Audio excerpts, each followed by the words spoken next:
Hello guys, कैसे हो आप सब। तो आज ही हमारी क्लास 6 है, जिसमें हम बात करेंगे 126 क्वेश्चन से लेकर 142 तक। तो क्वेश्चन वही रहेंगे जो सीरीज हमने लास्ट टाइम पे शुरू करी थी। बस हम क्या करेंगे, वो कॉन्सेप्ट क्लियरिटी वाली बात। इससे पहले आपने 5 वीडियो अगर देखी होगी तो आपके लिए वीडियो देखना बहुत जल्दी आसान हो जाएगा, क्योंकि कम टाइम में हम इसको कवर करेंगे जल्दी से। क्योंकि हम क्वेश्चन सॉल्व कर रहे हैं और चीज़ें हम पढ़ भी रहे हैं। और आपको ये बता दूं जानकारी के लिए, आपकी शाम को एक लाइव क्लास होती है डेली की डेली, तो लाइव क्लास पे आप ज्वाइन जरूर कीजिएगा।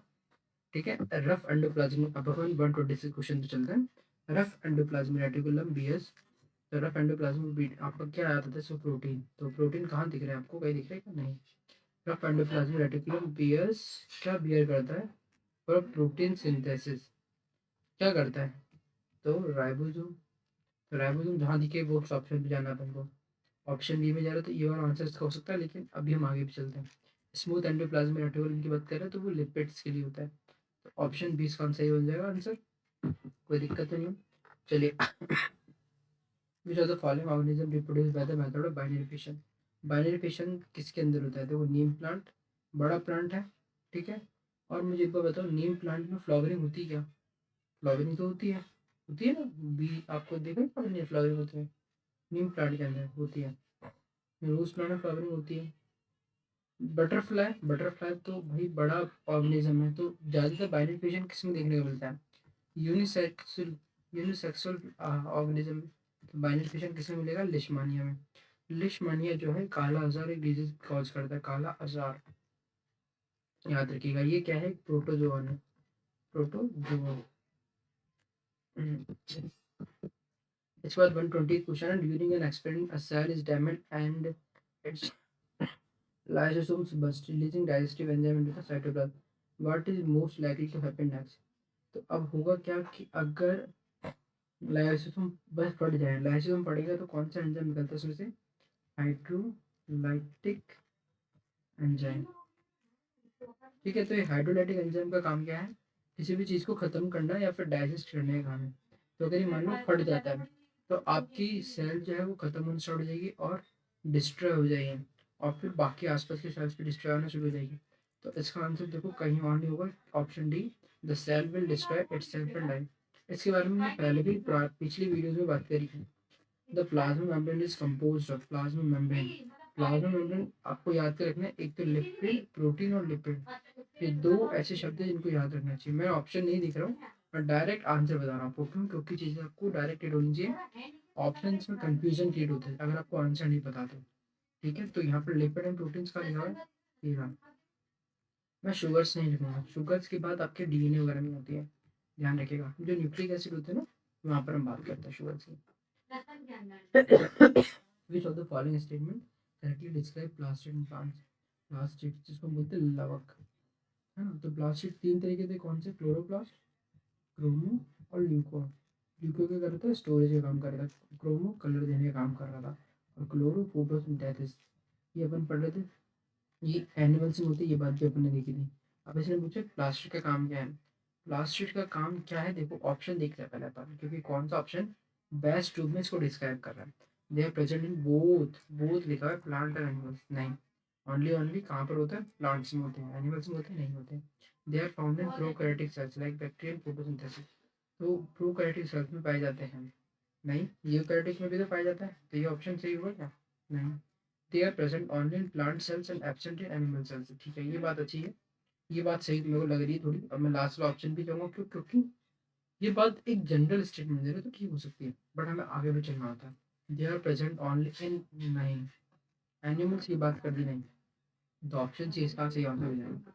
इसके बाद what is the main purpose of cell division multicellular organism. Cell division क्या है, एक तरीके की जनरेशन, आपका ग्रोथ, है ना, ग्रोथ का तरीका है। तो ग्रोथ जहाँ पर भी मिले, सेल डिवीजन को आपको ग्रोथ से जोड़ना है।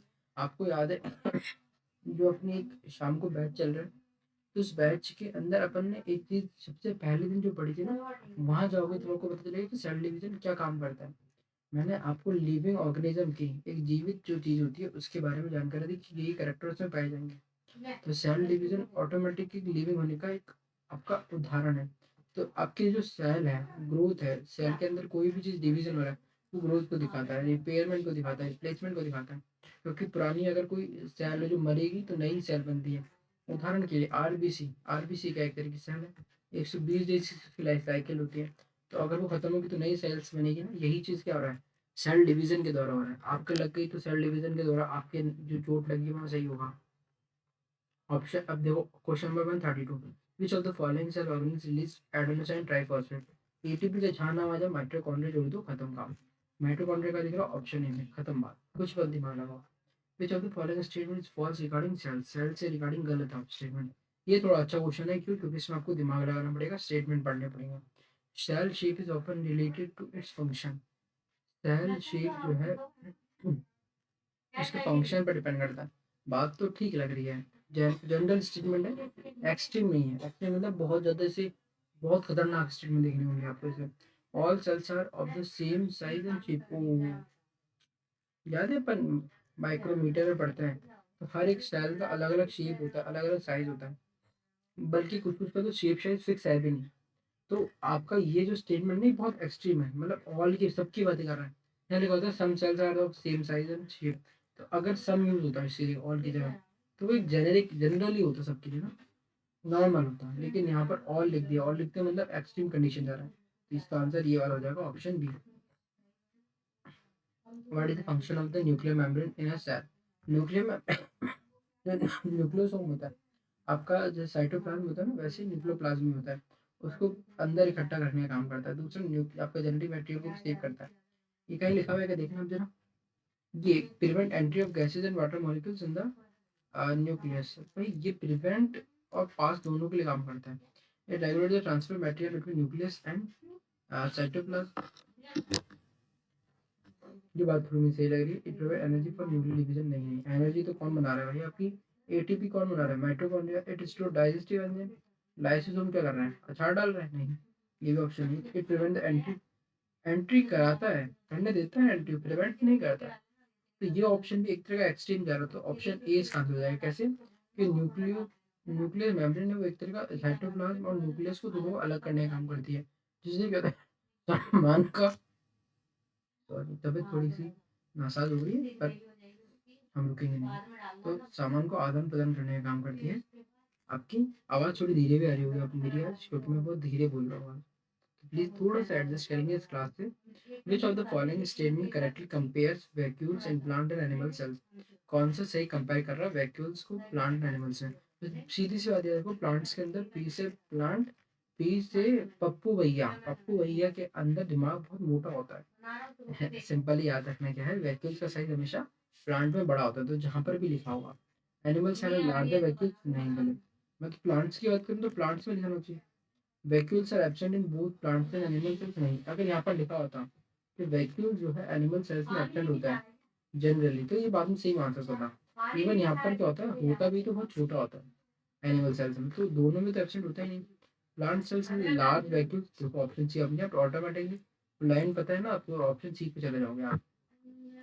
विच of the following correctly distinguish binary fission from multiple fission in unicellular organism.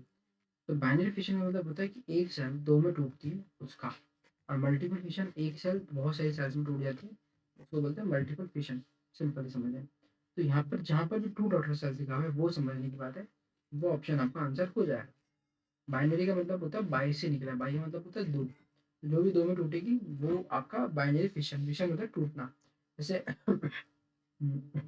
चलो, एक मल्टीपल फिशन, मल्टीपल मतलब बहुत सारी चीज़ों में टूटना, तो मल्टीपल फिशन। तो आपका बाइनरी फिशन का मतलब दो होता है, और मल्टीपल फिशन मतलब many daughter cells at once. वही बात जो मैंने आपको बताई वही चीज़। Which description best define cytoplasm, कौन सबसे अच्छा डिस्क्राइब कर रहा है साइटोप्लाज्म को। देखो इसमें मुझे ना रिजिड आउटलेयर आउटर मेमोरी फालतू की बातें कर रहा है। Fluid content inside the plasma membrane containing organelles, ये वाला ऑप्शन सही है, क्योंकि साइटोप्लाज्म में तो ऑर्गेनेल्स पड़ी रहती है, उसी की तो बात कर रहे हैं। तो ऑप्शन सी इसका आंसर है। विच of the following is not present in animal sales, कौन सा एनिमल सेल्स में प्रेजेंट नहीं होता है। तो वैक्यूल्स है क्या पे? नहीं। इसके अलावा क्लोरोप्लास्ट है, क्लोरोप्लास्ट बिल्कुल, यहाँ क्लोरोप्लास्ट ना ये आपके प्लांट सेल में होते हैं, एनिमल सेल्स में नहीं होते।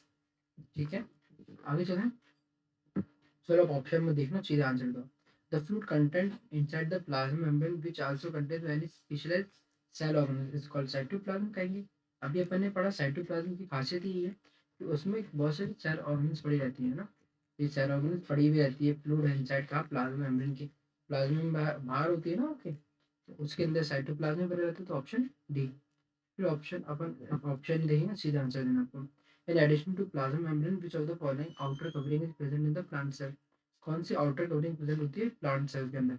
तो प्लांट सेल की जब भी बात है तो सेल वॉल याद करना है। क्यों, मैंने यहाँ पर कोई किसी जैसे न्यूक्लियर मेम्ब्रेन को तो क्यों नहीं लेंगे, क्योंकि न्यूक्लियस के बाहर होने वाली चीज है। सेंट्रियोल क्या था याद है, वो डंडे की स्ट्रक्चर साइटोसोम के अंदर। साइटोप्लाज्म क्या है, वही लिक्विड। तो सेल वॉल होती है जो कि प्लांट्स के अंदर उपस्थित होती है, एनिमल्स में नहीं होती है। Nucleons are subatomic particles found inside the atom. They consist of nucleons. Nucleons क्या होता है, प्रोटॉन एंड न्यूट्रॉन्स।